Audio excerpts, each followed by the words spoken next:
성장과 성숙을 위한 리더십이라는 제목으로 강의를 하게 됐습니다. 사실 그 리더십이라고 하는 이 토픽은 상당히 보편적인 것이고 구글을 치면은 리더십에 대한 많은 강의들이 있고 성장과 성숙이라고 하는 이런 면에서도 이제 그걸 했기 때문에 제가 이제 이것을 할 때 좀 본질적인 것을 한번 정의하고 생각해보자 이렇게 이제 생각하고 강의를 하게 됐습니다.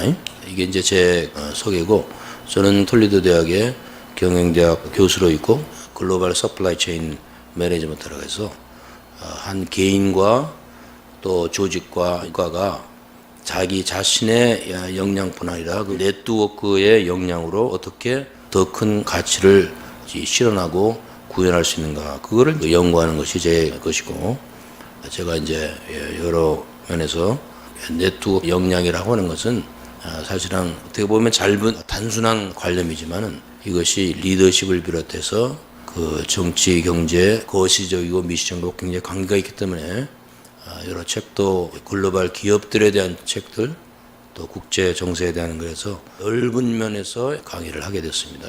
그래서 오늘 제가 얘기할 때 성숙과 성장을 위한 리더십을 제가 이렇게 짧게 정의를 했는데 제일 좋은 거는 그 그림으로 이렇게 보면서 이게 뭘 말하는 것인가 얘기했습니다.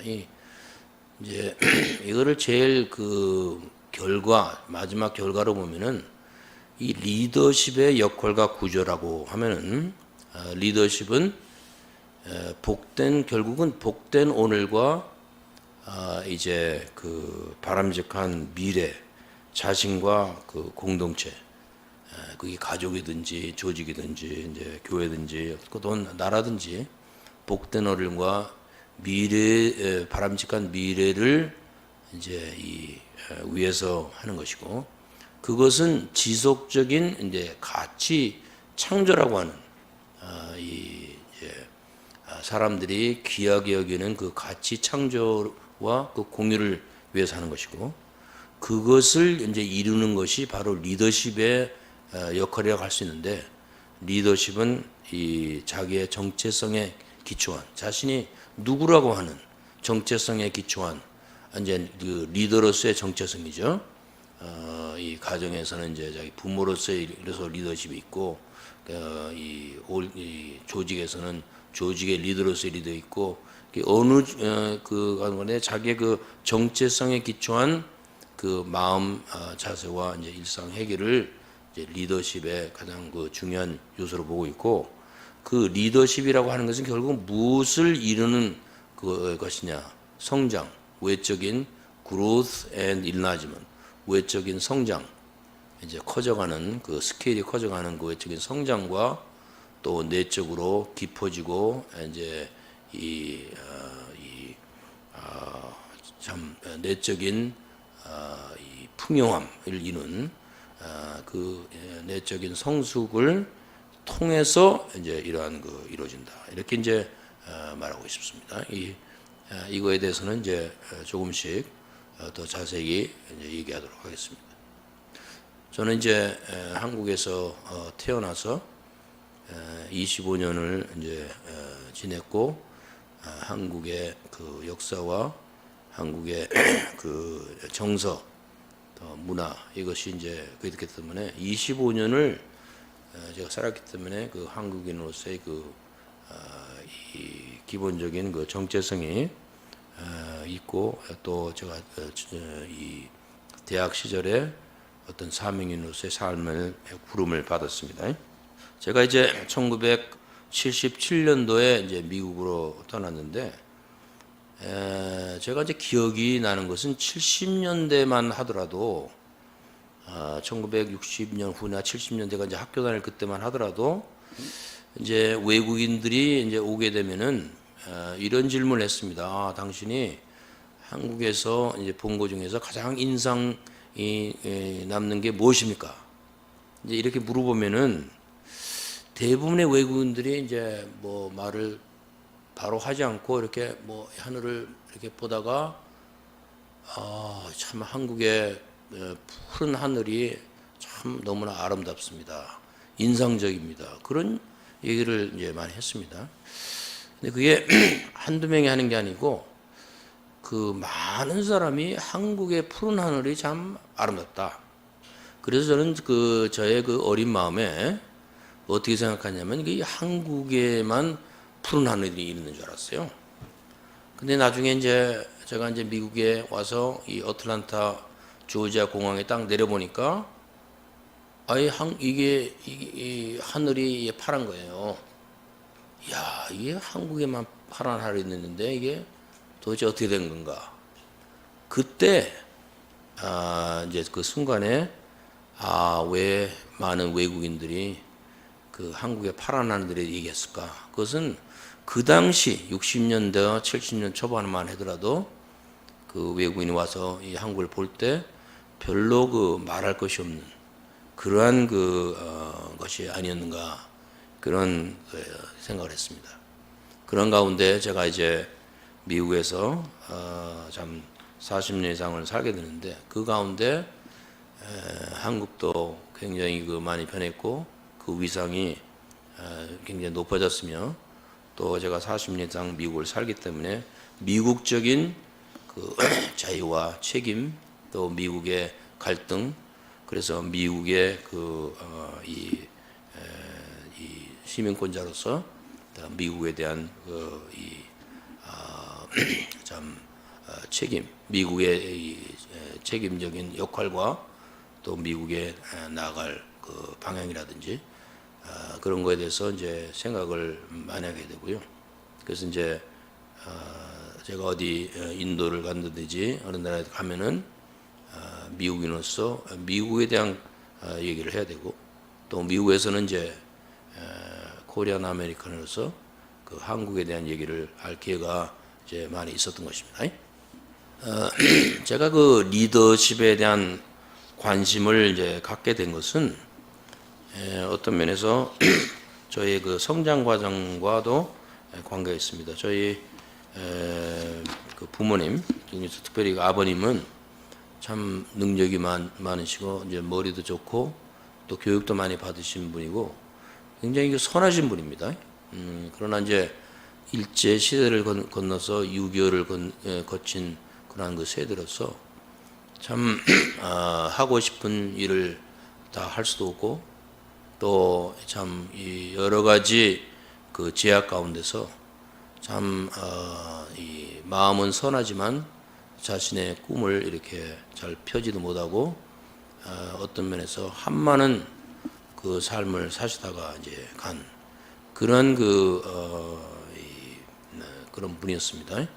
그런 가운데 저의 마음 가운데는 참 이 사람이 한번 사는데 어떻게 하면은 이 삶을 참 복된 그 오늘과 바람직한 미래를 위해서 나 자신뿐 아니라 내가 속한 가족이나 공동체를 위해서 살 수 있는 길이 무엇일까 이러한 이 의문을 가지고 있었는데 대학교에 들어와서 그 창세기의 공부를 통해서 아브라함을 부르실 때 하나님께서 내 본토 친척 아비 집을 떠나라 이렇게 하고 너는 복의 근원이 될지라. 그래서 네가 복을 받는 것뿐 아니라 너를 통하여 세상 만민이 복을 얻으리라. 그래서 복을 나누는 이제 복덩이가 되고 복을 이게 샘물과 같은 그러한 존재가 된다. 저는 거기서 참 이 복된 삶과 바람직한 그 미래를 위해서 나의 미래뿐 아니라 내가 속한 가족이나 공동체를 위해서 이 복의 근원이 된다고 하는 것이 뭐고 그것이 바로 이 리더의 삶이라고 하는 것을 이제 생각하게 되었고 또 이제 1975년도에 제가 이제 결혼을 하게 될 때 결혼을 주례하신 그 분이 이 로마서 1장 17절 오직 의인은 믿음으로 말미암아 살리라 하는 말씀하시면서 참 믿음으로 시작했으니까 참 초지일관에서 믿음의 삶을 살도록 그것이 항상 저에게 이제 마음에 이제 있었습니다. 그래서 한국에 대한 강의를 할 기회가 많이 있었습니다.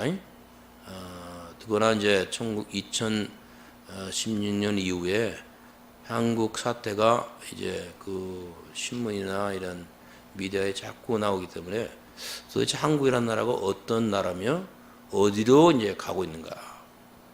그런 그래서 이제 한국의 현대 역사에 대해서 이제 얘기를 이제 할 때 한국의 역사를 이제 100년 단위로 보면은 그때는 이제 이 참 분명하지 않지만은 이거를 좀 큰 흐름으로 보면은 거기에 어떤 그 역사의 흐름이 있다. 그래서 한국이 일제에 취하에 있을 때는 그 모든 사람이 그것을 원하고 또 그것을 했던 안 했던 그 역사의 방향은 자주 독립이라고 하는 이것을 위해서 나왔고, 또 독립 후에 이제 60년, 70년을 거치면서 경제 성장이라고 하는 이 참 가난을 극복하고 이제 경제적으로 이 어떻게든지 이 자립하여서 참 잘 살고자 하는 경제 성장, 그런 가운데 이제 독재적인 그런 이 고리적인 정부의 이제를 넘어서 민주화를 이루는 1980년, 90년 후에 그 후에 이제 2000년이 들어서 이 한국이 이제 경제적으로 성장하고 민주화를 이루고 또 많은 이제 이 사회적인 갈등을 겪으면서 더 나은 삶이라고 하는 것이 무엇이냐. 그런 가운데 이제 2015년 이후에 참 이 한국의 통일이라고 하는 것이 그렇게 참 이 부담이요 또 이렇게 손해 보는 일이 아니고, 사실 한국의 통일이라고 하는 것이 큰 기회요, 참 엄청난 이 좋은 것일 수 있다 하는 그 자의 통일에 대한 그 방향, 이것이 이제 수면으로 올라왔기 때문에 이것이 이루어질까지 다시 내려가지 않는다. 그런 것을 제가 이제 강조하게 됐습니다. 세계는 이제 여러분이 알고 있지만은 미국이 아메리카 퍼스트라고 하는 것을 이제 정하고 국가주의로, 국가 우선주의, 국가의 자기 자신의 유익을 먼저 챙기는 그런 곳으로 가고 있기 때문에 이 영국이 이제 이유에서 탈퇴하고 중국 나름대로 포약하는 그 중국의 꿈. 저 각 나라가 이제 국가의 이익을 위해서 나가는 그런 세계주의에서 국가주의로 이 변화하는 가운데 있습니다. 제가 이제 2020년 3월에 저희 책이 이제 이 Rising Asia and American Hegemon이라고 하는 이런 것으로 이제 아시아는 일어나고 미국의 패권은 계속되는데 과연 그런 가운데 아시아의 이 기업들과 아시아에는 어떤 이렇게 이 태도를 취할 것인가, 뭐 그런 책을 제가 이제 썼습니다. 근데 우리가 좀 더 생각을 해볼 것은, 여러분이 몇 년 전에 알파고하고 이세돌하고 바둑을 했죠. 근데 거기서 누가 이겼어요? 알파고가 이겼잖아요. 물론 이세돌이 한 번 이겼지만은, 여기서 우리 20세기 1세기 과학 문명, 과연 인공지능가 인간의 영역을 침범하면서 과연 미래는 인간이 인간답게 살지 않아도 되는가? 이런 정말 인공지능가 우리가 이 번역도 다 인공지능 언어 능력이라든지 수학 능력이 다 인공지능 할 수 있습니다. 그런 가운데서 과연 우리가 옛날에 했던 것처럼 이 전통적으로 사람이 자기를 닦고 하고 이런 게 필요한가? 인간이 인간다로 계속 살아야 되는가? 우리 후세들을 어떻게 교육을 시켜드나? 이런 거에 대한 질문을 하게 됐습니다.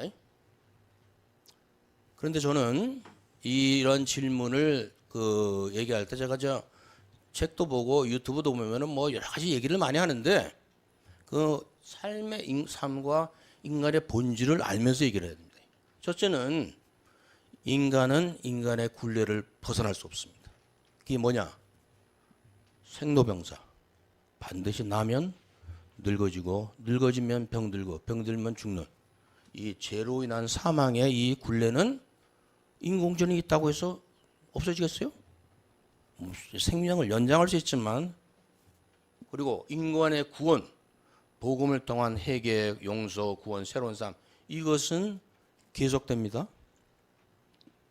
그리고 우리가 삶의 열망, 사람들이 어디에 살가든지 인간이 인간답게 살고자 하는 끝없는 노력은 계속되는 것입니다.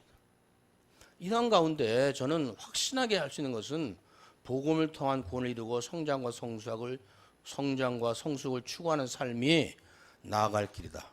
우리가 나아갈 길이고 우리 자손들이 나아갈 길이고 자신 있게 이 길을 우리가 가르쳐야 된다는 겁니다. 어떻게 생각해요, 거기에 대해서? 아무 대답이 없습니다. 저는 이런 질문을 가지고 성경을 봤을 때 마태복음 25장에 이 세상 종말이 왔을 때 종말을 보면서 예수님께서 우리 예수님을 믿는 사람들이 어떻게 살아야 되는가 하는 세 가지 비유를 해줬습니다. 첫째 비유는 열처녀, 다섯 처녀는 머리가 지혜롭고 다섯 처녀는 어떻게 돼요? 우둔한.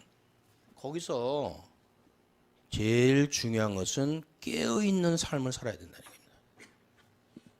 그것은 하나님과 동행하는 영성을 가지고 살아야 된다. 둘째는 달란트 비유입니다. 달란트 비유는 이 5달란트, 3달란트 이랬는데 결국은 달란트를 남긴 사람과 남기지 못한 사람. 그게 뭐냐면 생산적인 삶을 살아야 된다 이게요. 그것은 생산적인 삶을 살려면은 전문성이 있어야 합니다. 자기가 뭘 잘하는 게 있어야 돼요. 그래서 첫째는 영성이죠. 둘째는 전문성이죠. 셋째는 뭐예요? 지극히 작은 자를 예수님이 그랬잖아요. 사람들이 말세 심판에 왔을 때 지극히 작은 자에게 한 것이 나에게 한 것이다. 지극히 작은 자에게 하지 않은 것이 나에게 하지 않은 것이다. 그래서 저는 그걸 세계성이라고 합니다. 그리고 결국은 목자의 삶입니다. 그래서 이 성경적인 리더십 또 이 말세 우리가 어떻게 살아야 되면은 이 세 가지를 다 갖춰야 된다 이게요. 영성과 어떻게 해요? 전문성과 어떻게? 세계성이 있어야 합니다. 우리가 만약 영성은 있고 전문성은 없어. 이 사람이 기도는 열심히 해. 하나님과 동행하고 하나님과 날마다 뭐 무슨 얘기를 하는지 모르지만 얘기를 해. 그런데 세상에 나가면은 아무것도 할 일이 없어요. 전문성이 없어. 그럼 어떻게 됩니까, 그게?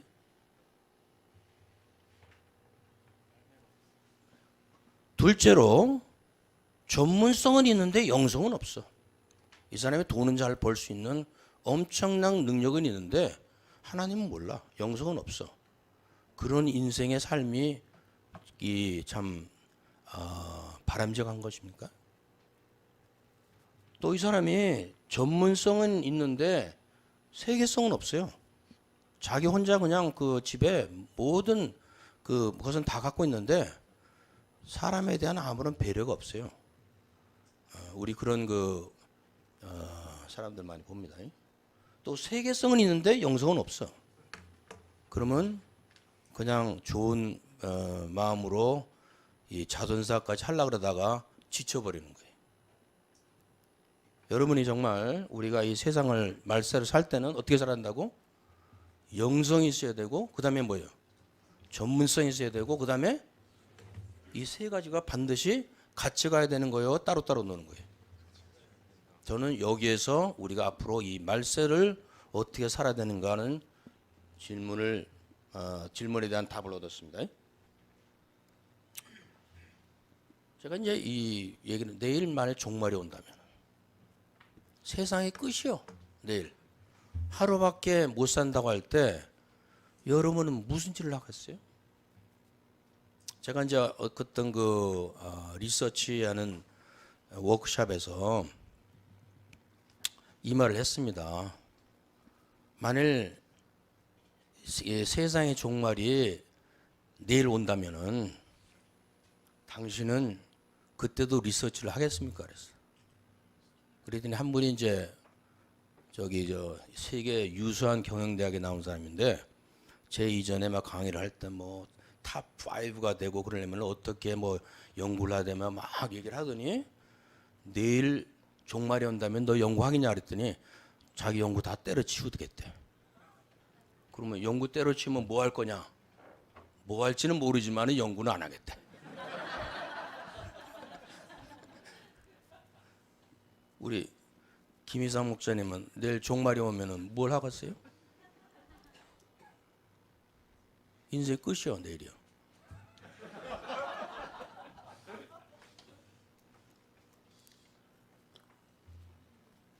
예수님을 맞이할 준비를 해야죠. 매주를 마다 준비한다.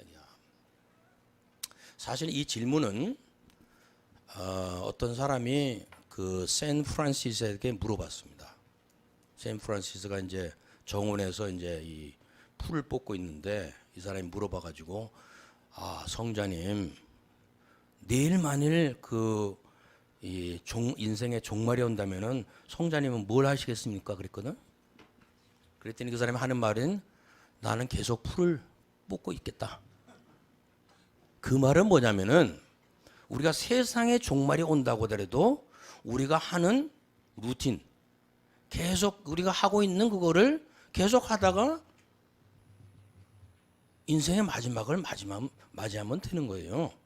근데 자기의 인생에 의미가 있고 자기 가는 곳이 어디고 자기 어떤 인생을 살아야 되고 그런 사람은 종말이 와? 그러면 내가 지금 하던 1:1 공부 끝나고 가야겠네? 이렇게 살던다 얘기야. 그런데 자기의 부르심이 뭐고 자기의 소망이 뭐고 자기가 어떤 의미를 가지고 사는지 모르면은 종말이 온다 그러면은 자기가 뭐 하는 거는 안 하기는 안 했지만 뭘 할 거냐? 그건 모르는 거예요. 여기서 종말이 3개월에 온다면 또 종말이 10년에 온다면 어떻게 할 것이냐? 거기에 대해서 한번 생각을 해보세요. 요거 다 적어놔요. 그래가지고 지금은 당장 안 하더라도 요 강의를 들은 분들은 요기에 대해서 답을 저한테 줘야 됩니다. 그렇게 좀 하시면 좋겠습니다. 왜냐면 이거를 이제 제가 강의하고 그럴 때는 이제 사람들에게 팀으로 나눠가지고 하고 그러는데 시간이 없기 때문에 그렇게는 못하고 그러나 이 질문을 좀 적어 놓으세요. 목사님 이름 뭐예요? 네. 양재규 목사님. 양재규 목사님이 자기가 먼저 쓰시고 남들이 쓰는가를 잘 확인하세요.